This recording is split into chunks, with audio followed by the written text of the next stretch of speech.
Hi, it's Hazel. Welcome to my channel.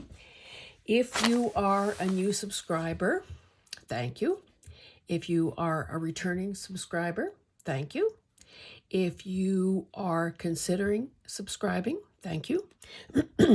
This will be a first for me in that it is an Etsy shop update.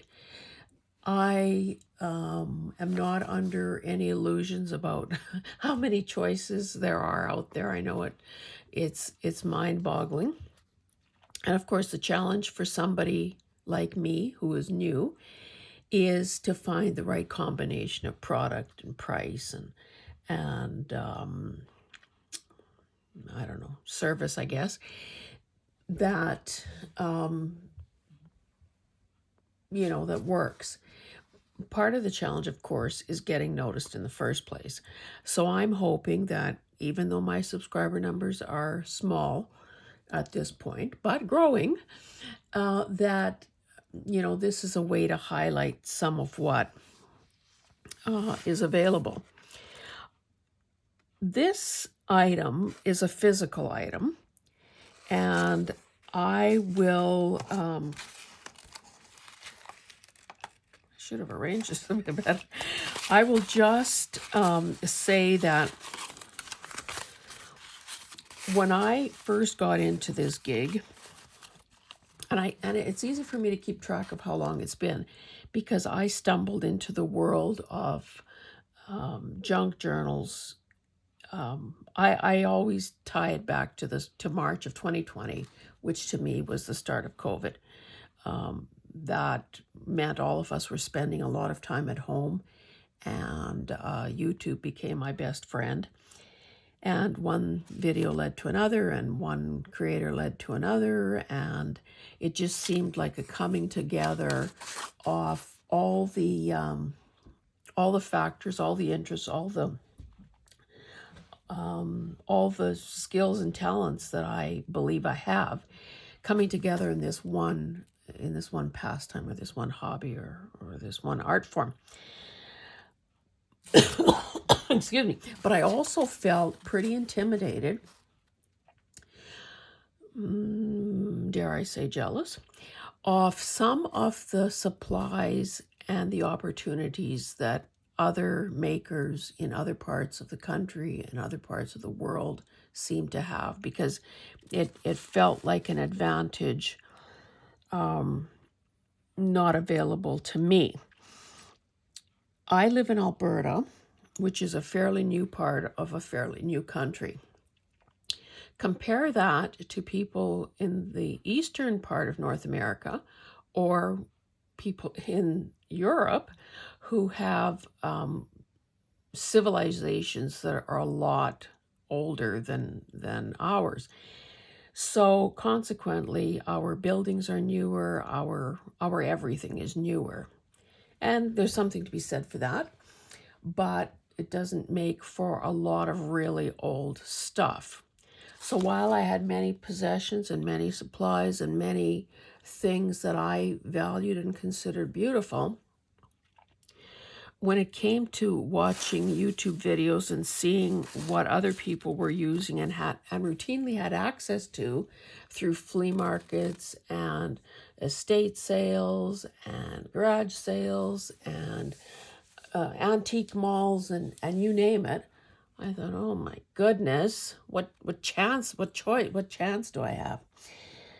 And eventually a person starts getting smarter about where they look and seeing new possibilities and so on. And it's only after, well, in my case anyway, it's only after I had enough of something, air quotes, enough of something, that it felt like, oh, I can begin using this. I can begin sharing this because I now have enough. So that's part of what this is about.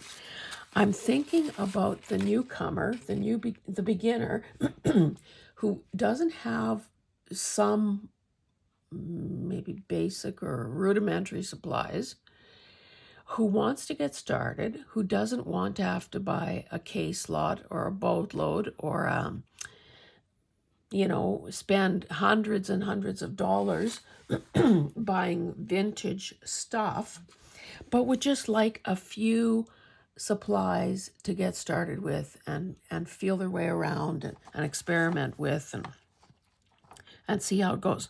So this represents what I'm calling a beginner's ephemera, you know, starter kit or whatever.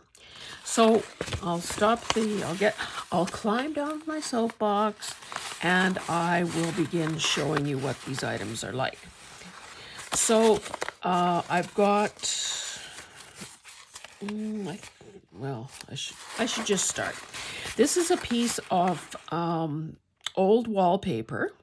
It used to be, this is surplus. I didn't peel it off my wall.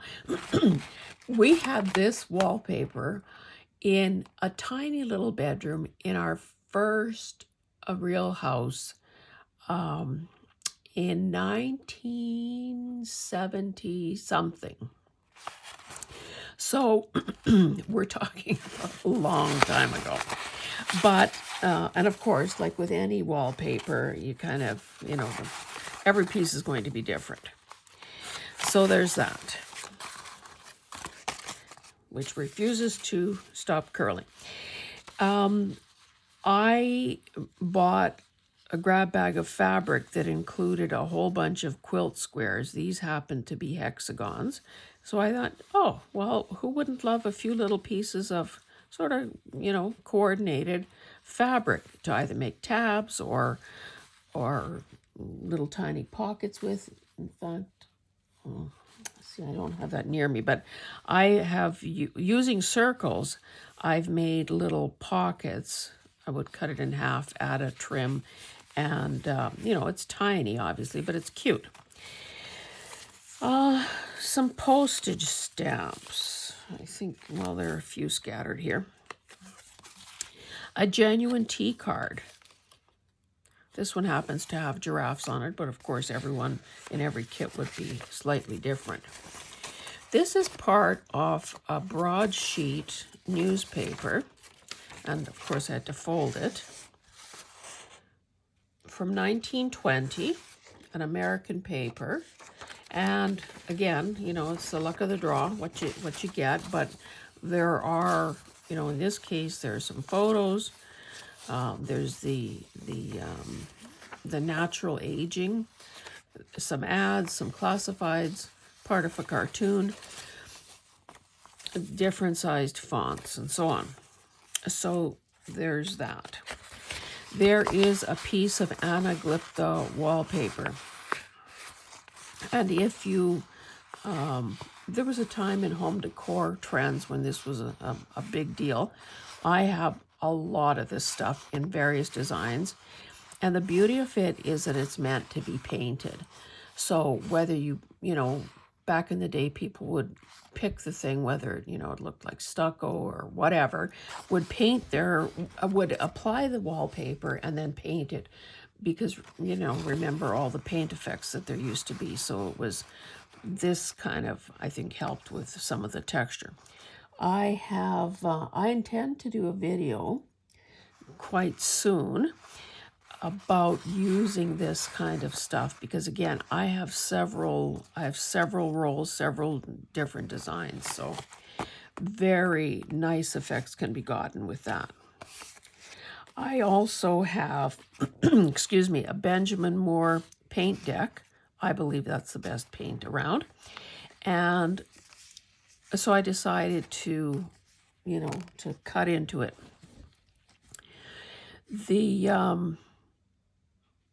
And of course, because you only get one swatch per deck, everyone in the kit would be different. Some Braille paper. I know that even now I don't have a good source for getting Braille paper, but I do have enough that I can share it with you. A flashcard of some sort. This is from 1985. This is just, you know, a piece of paper off a pad. This would be, you know, a parent would leave for instructions for a babysitter. Some guest checks. These are not, well, I shouldn't say that. I don't know for sure. I bought them at a thrift store, but they are guest checks with a detachable bottom and lovely red numbers. I'm especially pleased about this, and to be honest, I haven't used them yet myself, but I bid on this in an online auction, and I have a lot of these things. They are, it must have been maybe a precursor to the, today's loyalty cards. Buy so many of whatever, get your card stamped or punched, and you get something free in the end. So somehow there are these ticket things that are good for one loaf of bread. And on each card, there are, obviously, there's the top part, there are the numbers, and these perforated tickets, 10 per sheet. So there'd be one of these in the package as well. An old,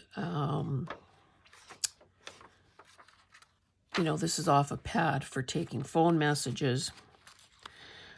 This was back, children, this was back in the olden days before everyone had a phone in their hand or in their pocket. And there used to be people that would sit in an office and answer an actual phone for the other people in the building and take a message for them and then hand this to them. That's how the pioneers used to do it. A flashcard. Don't know the date on that. I'm not even sure what this is. My husband saw, it's not often that he spots things for me, but he bought a whole bunch of these. These, I think that they have something to do with, for marking wire. But what is the wire for? I don't know. And the thing is, you don't need to be an engineer, an electrician, a tradesperson of any kind to use these numbers. Excuse me, these numbers. I have a surplus of these postcards. They're kind of old-timey, based on somebody's original art from 1999. So there will be a postcard in there. There will be this odd-shaped game card from a game called Don't Quote Me. So different categories and different quotes. So I don't know that we ever play this. I bought this thing, but did we ever play? I don't know. So, whether you use the card, alter the card in some way, or if you just cut it into pieces and use the quotes, there's some possibilities there. This is off a roll. This is like a history lesson. Kids, before paper came in reams, or when printers first came out, paper came on these blah, blah, blah. There's a perforation here, a perforation here. This label or a piece of paper would have been sort of accordion folded into a box and got fed into a printer, and that's how it came out. And then, of course, you detach these little things on the edge, but this is what was hooked up inside the printer that drew the paper forward, or at least that's my understanding, because I'm excuse me, way too young to know about that firsthand. A milk bottle cap, Flin Flon Dairy. Some coupons, again perforated, from a, what do you call them? A ration book. A bit of piano paper. I know, I'm thinking, piano paper, oh my God, I need some of that. Oh, if only I could find some pen. So eventually I got some. Some playing cards. I think I put 3 in a package. So You know, this one is newer. You know, no guarantee what sort of a card you get, but clearly these two are vintage. You can just tell by that color scheme. And, you know, a little bit of wear on them, but that's what we love. My mom and I had a flower and gift shop, so we had these sorts of flower enclosure cards. So I have some of these. Some of them might even have our old store name stamped on the back of them. This, I can't remember where I got it, but it's off a pad of labels from Canada Post. Now, typically this kind of a number would mean a date, so I'm thinking March 1985, but again, just guessing. A couple of labels on the same sort of perforated kind of a system. I should actually include some of the paper as well. A card from one of those plant. I don't know how people actually got them. If you got them in sets or what, but anyway, there's one on houseplants and one on with recipes. This one is 67. This one is 78. So these two are, I mean, these also are old. I can't believe that anyone back in the day made anything based on the food photography of the time. Everything looked orange or pukey green. Like, how can that be? And now, of course, the photos that you see in cookbooks and online and on signage and whatever, you know, there is a reason they call it food porn. It is so luscious that, yeah, get hungry just looking at it. This, again, I don't know. I just found it it was a box set of, I think it was intended as a conversation starter. So there'd be a black and white photo. This is vintage. No little girls I know today are wearing coats like that and little yellow bobby socks. And then sort of a prompt. So again, this would make a cute enclosure in a pocket, or it could be altered. I also have a whole whack of these.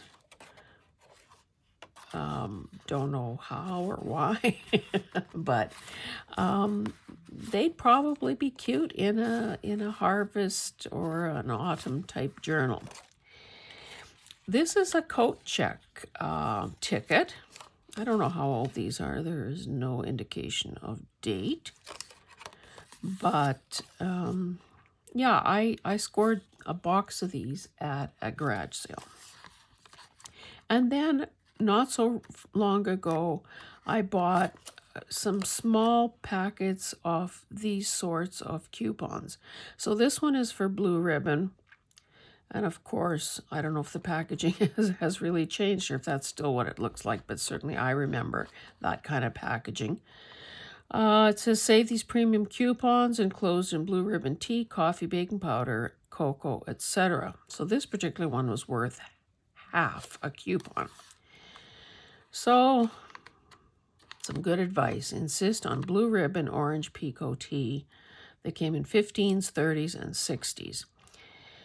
Fresher because they're delivered quicker. Toronto, Winnipeg, and Vancouver.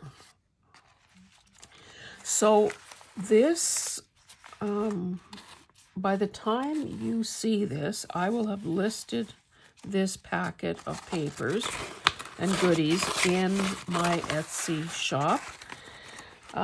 Again, because it's so, there's so much to learn, so much to learn with YouTube and Etsy and digitizing things and so on. I have just, for simplicity's sake, made my shop for any physical items be Canada only. I, of course, would not like to say no to any sale because goodness knows that's what it's all about. I don't know if the average consumer knows that we all pay listing fees for every single item, and recurring. It's not like you pay it once and it's done. So I think, and certainly this applies to me. I don't know about anybody else. I need to review what I actually have listed because frankly, if it's not selling, it's costing me money. So I think, and I'm not complaining. Those are the rules of the game. And if I want to play, I have to learn the rules or take my bag of marbles and go home. Anyway, I think that for now, this will be a Canada only thing.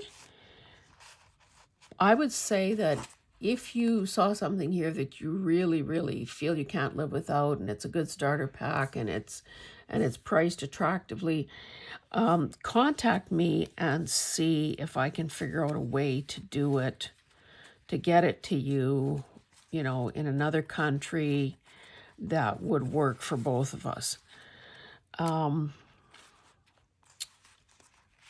I would appreciate a visit to my shop to check out what's there. And I truly do believe that if this sort of thing had existed, or had I been aware of it, it probably exists, I would have been interested in this because it's taken some time to accumulate these things in sufficient quantities that I feel like I can share. So I will stop there. Let me do my spiel. I, of course, am grateful for all of you who tune in regularly, who have chosen to subscribe, who take the time and effort to comment. And I would hope that for the rest of you who are, maybe on the fence or didn't know I existed, that you consider subscribing. Again, there is no real obligation that comes with that. It doesn't cost anything. It just means that it's an indication to me and to YouTube that, hey, there's some good content here, and I want to help this person along. Of course, in a perfect world, there'd be you and I would have nothing to do except watch videos, give thumbs up, and comment. But that's not how real life works. So I'm grateful for the subscription. I'm grateful for the views. I'm grateful for the comments. And there goes the phone. So let me stop there. Thank you so much. We'll see you next time.